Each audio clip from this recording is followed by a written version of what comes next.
Welcome to the Sabbatical Goddess podcast. I am your host, the Sabbatical Goddess.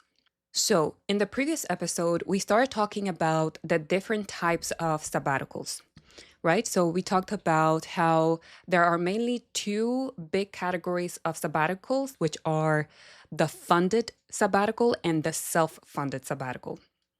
And we also talked about how those two big categories further break down into subcategories.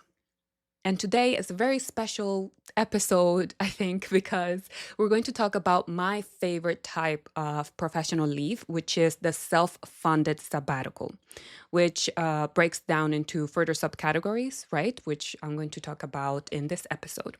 This is the type of sabbatical that I took, and it is the type of leave that I recommend if you're planning on truly transforming your life. That is, if you're not only planning on improving your life and your habits, etc., but also possibly your entire career path.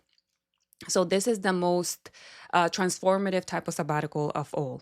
And it's also the perfect type of sabbatical if you're really wanting to do things that will take a long time, like travel extensively. So, self funded sabbaticals are exactly what they sound like.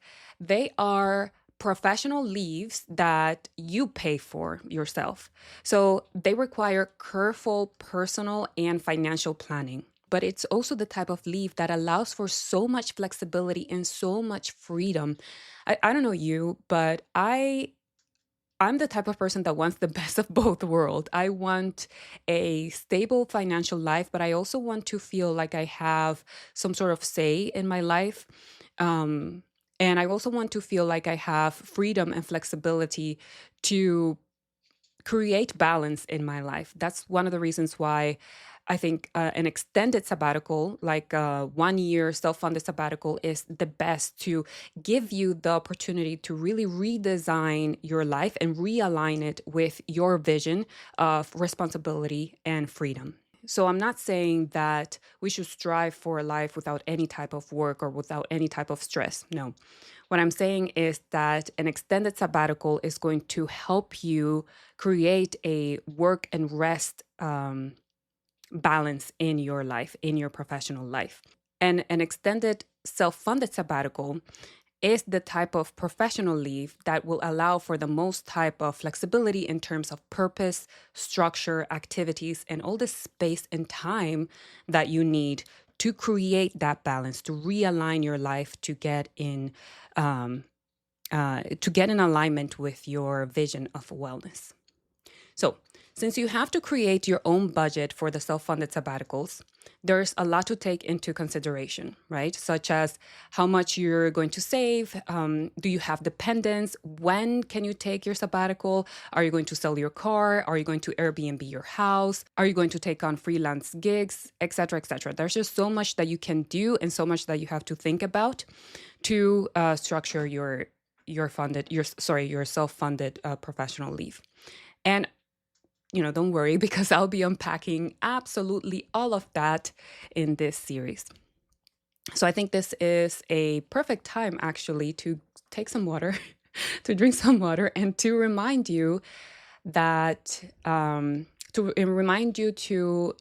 subscribe, all the social media stuff, right? Follow, subscribe, like, do the little bell, all the things, especially if you don't want to miss out on any information because there's just so much information that I pack into each episode. Okay. Now, first, I want to address something very important. I want to address the number one fear, the number one concern that most people have surrounding self-funded sabbaticals, that you probably have concerning of self-funded sabbaticals. And that is, how could I possibly afford it? How can I possibly pay for my own 1 year sabbatical? That's crazy, right? That's crazy millennial talk, right?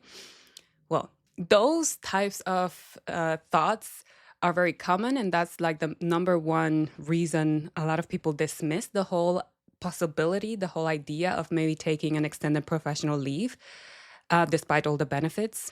And this is a very sound concern. Very, very valid. And believe me, I'm not here to tell you, don't worry about it. Everything is possible if you just believe.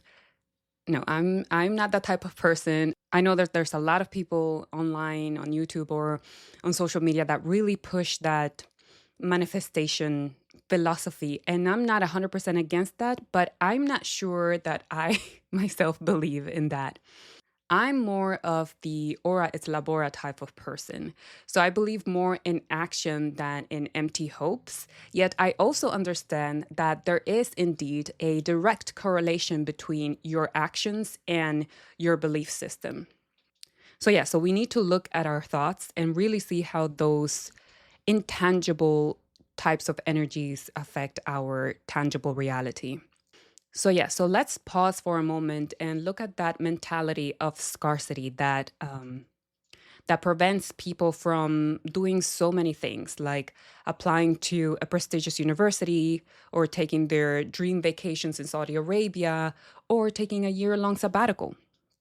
Um, that belief that you're not worthy, right? That belief that you're not worthy, or somehow fate has decided that others have the life of their dreams, but not you. That deeply rooted belief that makes you give up even before trying. Why?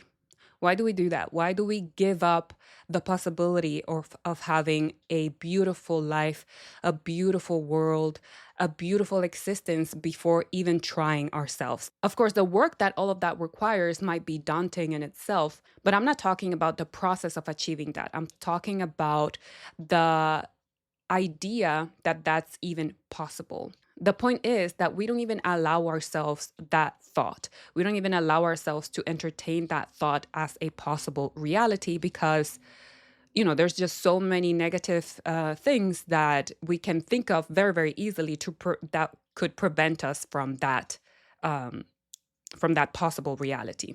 But if you think about it, how can others have certain things that you want for your life, but that you don't have? And I'm not talking about people that are born into wealth and privilege. I'm talking about people like you and I, or people like Madam CJ Walker, or Cristiano Ronaldo, or maybe even people that you know personally that have built something out of almost nothing through vision and unapologetic action, right? Like people that you know personally that maybe got the job of their dreams, or maybe had the most luxurious, beautiful vacations ever and posted on social media, or have beautiful, or people that have a beautiful family and cute little kids, or people that paid off their house, things like that, and achievements from people that you know personally. So you know that there's someone out there that is achieving their full potential in different aspects of their lives. Well, the thing is that some people simply decide to take ownership of their life and their happiness. And little by little, they take action and design their life as best as they can with a clear goal in mind. So, this is not magic. Achieving something big and beautiful that you want for your life is not something that falls from the sky. And it's also not something that just happens to certain people and not to other people. It's simply focused vision followed by patient action.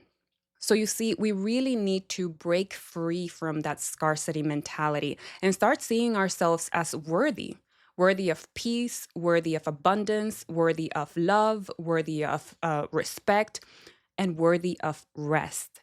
We need to learn to also start seeing good life experiences as investments.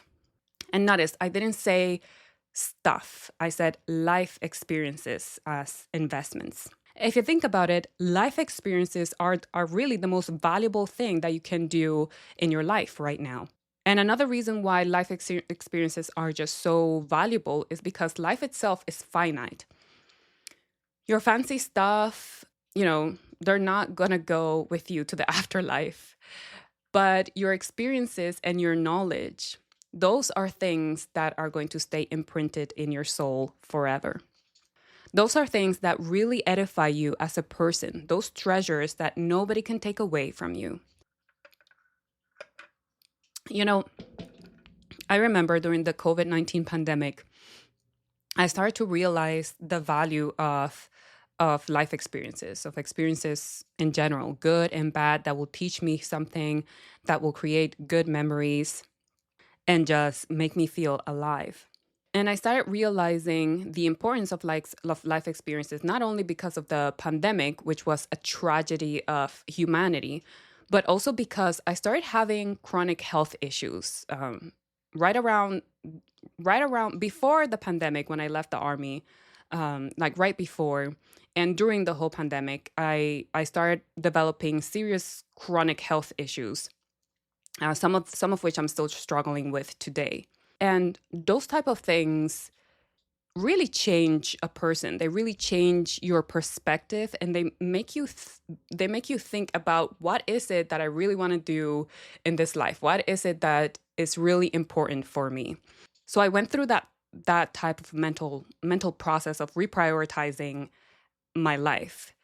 And it wasn't only me. There were so many people that faced existential crisis during the COVID-19 pandemic. You can read all about that. Not sure why we don't talk too much about the pandemic anymore. I think it's because of the collective trauma, but there was so much research done during the pandemic and in the wake of it, concerning how um, all of that affected the culture of work. So, anyways, I realized that if I got sick and died, and I know this sounds very dramatic, but during that time, I thought to myself, if I got sick and died, I would actually die with some major regrets.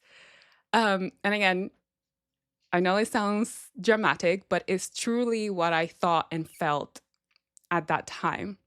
So, one of the things I thought about a lot was that if I got seriously sick and I perished, I didn't want to leave the world or grow old without traveling to Brazil.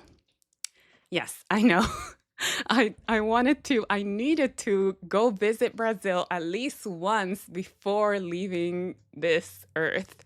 Um, so I wasn't really worried about not having kids or buying the house of my dreams or uh those type of things. So as the borders of the world closed indefinitely, I grew even more anxious about not having visited Brazil. I thought to myself, is is the world ever going to open up? When is the world going to open up? Am I going to be able to travel soon? And also, travel has always been a very important activity in my life. I'm not sure why, but it's always been something that makes me feel alive and helps me heal. So, yeah, so traveling to Brazil for me was a major goal for many reasons. So right after the vaccines started rolling out, I remember one day after work, I called my sister and told her, um, we need to go to Brazil. I told her, we need to go to Brazil. You don't understand. The borders are opening up. I think it's possible for us to fly to Brazil right now. We need to find a way. I was checking, did she have her vaccine? I already had received my vaccines. And yeah, so I was ready to plan this trip with her. And she was probably thinking, what's up with this girl? Because I was just talking and talking and venting because it was just such an important thing that I felt I needed to do as soon as possible. And yeah, she just listened to me very patiently. And then we agreed on a date that would be convenient for the both of us, something that would fit both of our busy schedules because we were both working a lot. And that's it. And then I planned the most beautiful itinerary, and we ended up spending 5 glorious days in Rio de Janeiro, right before the year of right before the new year of 2022. And I can't even begin to explain how amazing, how extremely happy I was, and how amazing the whole trip was. I'm such a fan of Brazilian culture and Brazilian Portuguese, and we just had the best time of our lives. I mean, it was just us two free women walking around Rio de Janeiro and having the best time of our lives. So this is a good example of enriching life experiences that are like personal life investments. The type of investment that adds value to your life and that absolutely nobody can take away from you. The trip did cost me $5,000. And I personally paid for everything myself to include contingencies. But as a result, or we had the one of the best experiences of our life.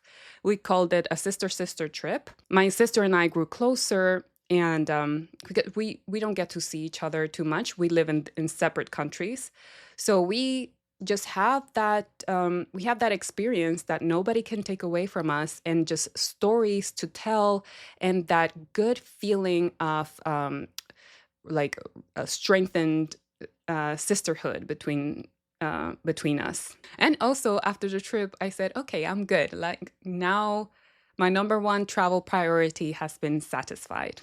So if God forbid the borders are closed again, or some war or something happens, at least I went there once.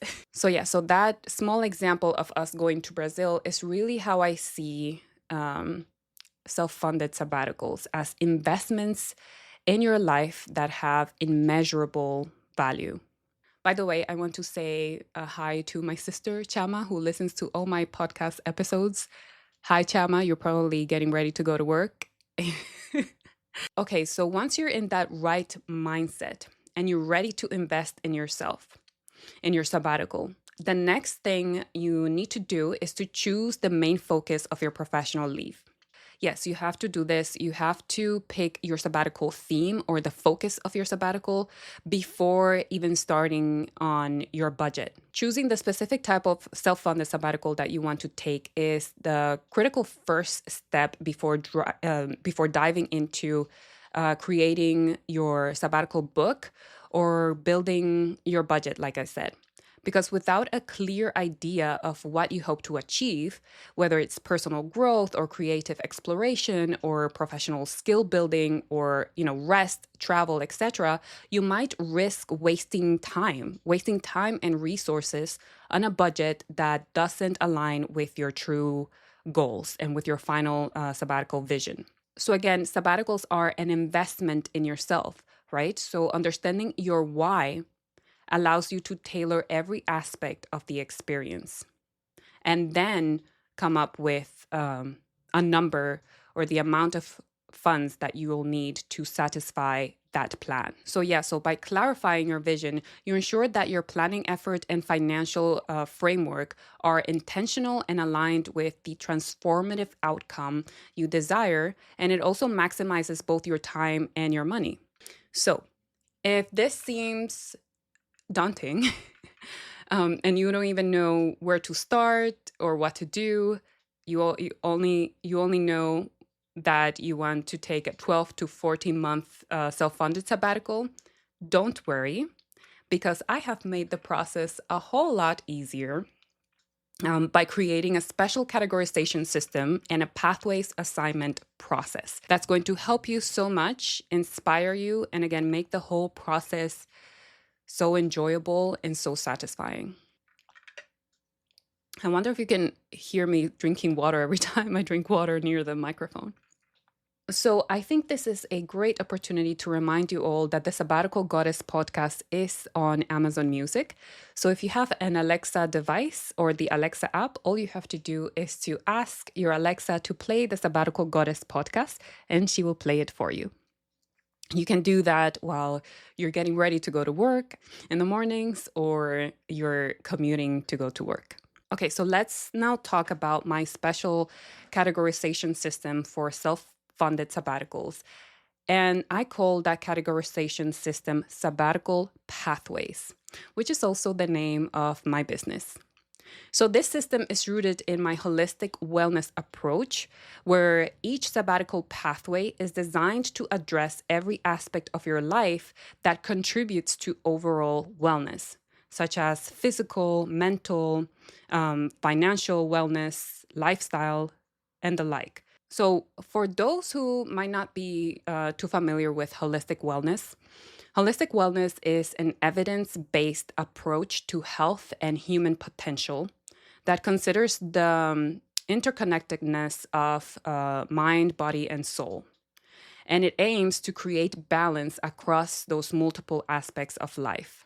I believe in holistic wellness a lot. And as someone who is a certified wellness coach, I can see how valuable and how utilitarian wellness practices are. I've also have seen how holistic wellness has improved my life personally by giving me the knowledge and the utilitarian approach that I need to again improve certain areas of my life. So with this in mind, I've developed 4 distinct sabbatical pathways, each rooted in holistic wellness while offering a unique focus to your professional leave, to your sabbatical. And these pathways are designed to simplify the planning process and provide you with a clear starting point and framework for creating a sabbatical experience that aligns with your personal goals and aspirations. And each pathway focuses on a main theme or like a main approach to help you focus your interests and your needs. So let's look at my 4 sabbatical pathways. So first, we have the Civis Mundi pathway. I use the ecclesiastical pronunciation of Civis Mundi, by the way, just in case you're wondering why it's pronounced that way.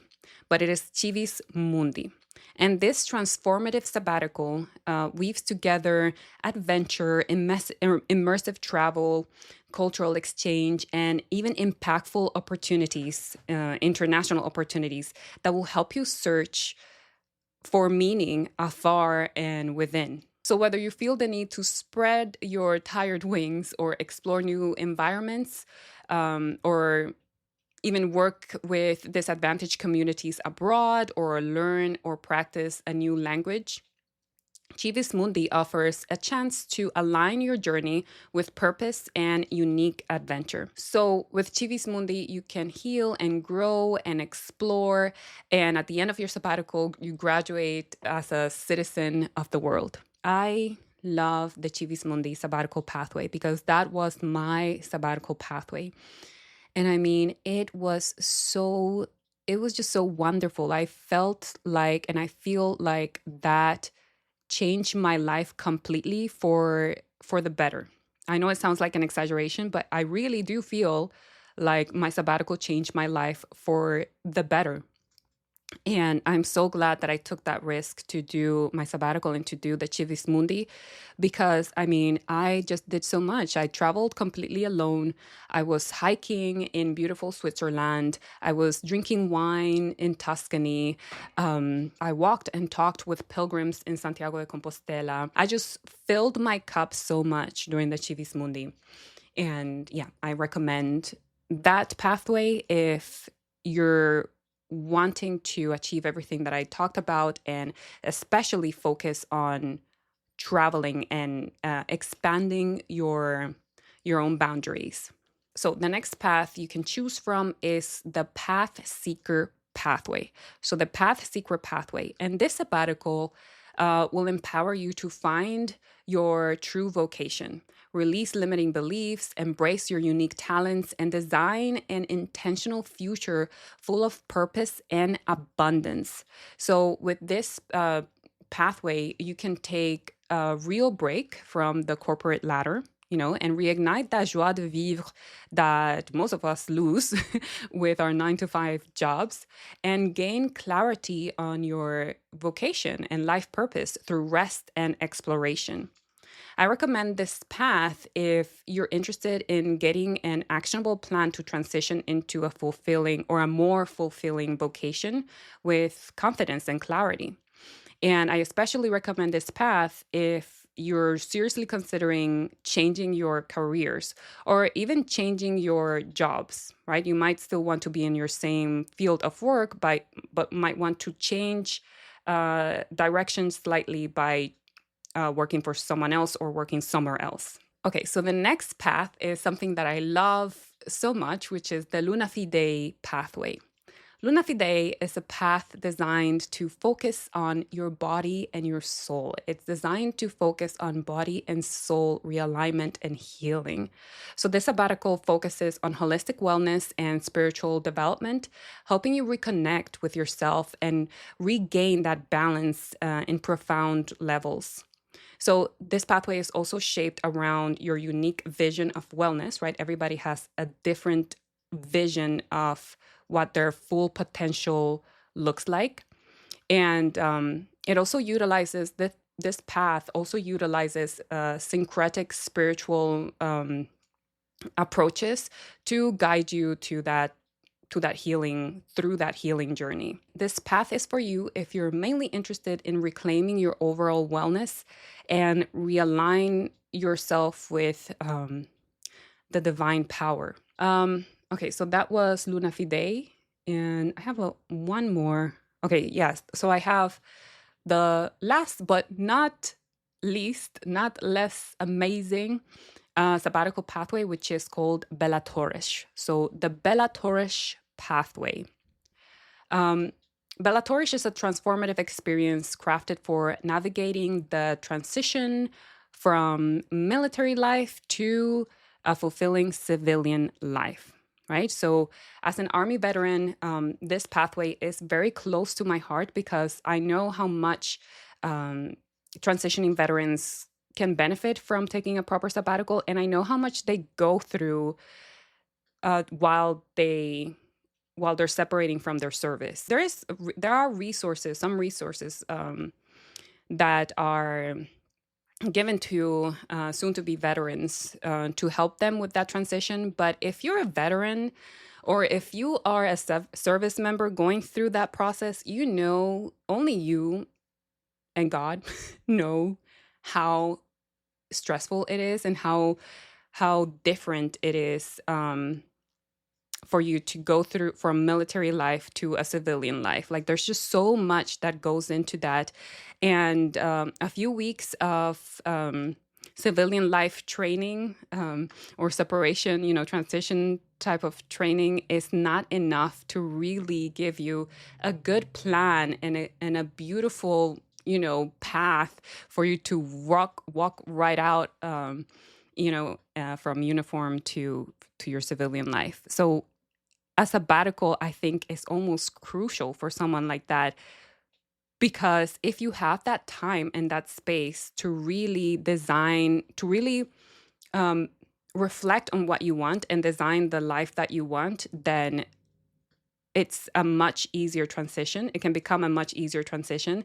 And it can also result in less chronic health and mental issues after your time in service. So this path is especially designed for service members, and it provides all that, the tools, the support, and the clarity needed for them to create a purposeful and reinvigorated life outside the service. So, so whether you're seeking to rediscover your individuality, heal and recover, or embrace your value beyond your uniform and beyond your unit, then, Bellatorish is the best path for you. I don't know how long this episode is going to be. I feel like I always say that, and I'm sorry if this episode is like super long. But I just want to add here that after the Bellatorish pathway is that I wish I would have taken my sabbatical right after I left the Army, because I am convinced that things would have been better if I did. And what's funny is that my mom, hi to my mom, oh my God, she was really enthusiastic about the idea of me leaving the Army and just taking a break.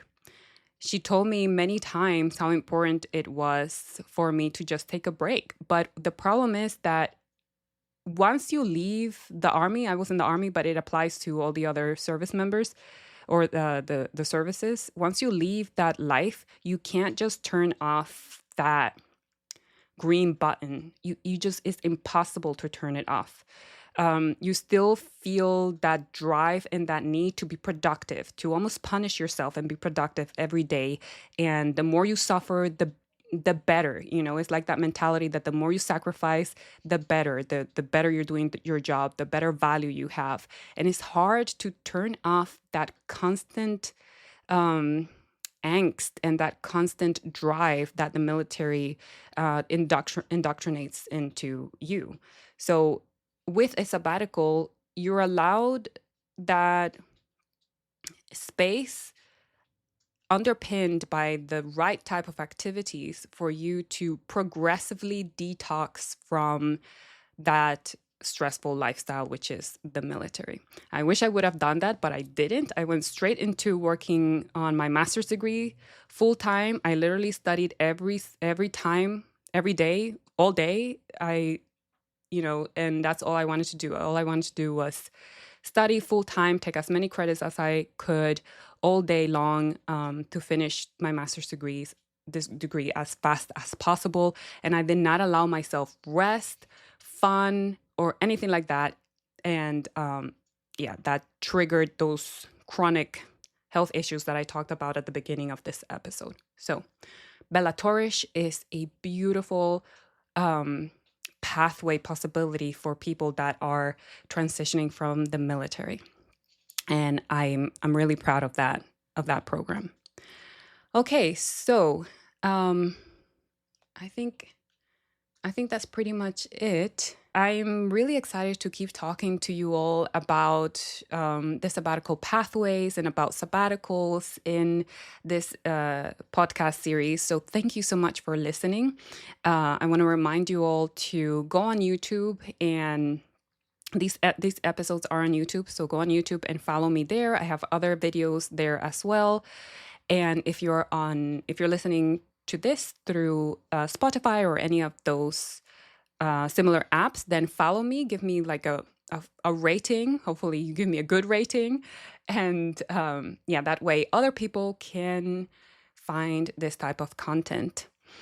One more thing, if you listen to this episode through the end, I would love if you could comment sabbatical pathways in the comment box. If you're listening through YouTube, I'm not sure if you can comment on Spotify. I think you can, but I'm going to check everywhere. So please comment sabbatical pathway on the comment section of those platforms, so that I can count how many people listened to the episode until the very end. And if you did, great.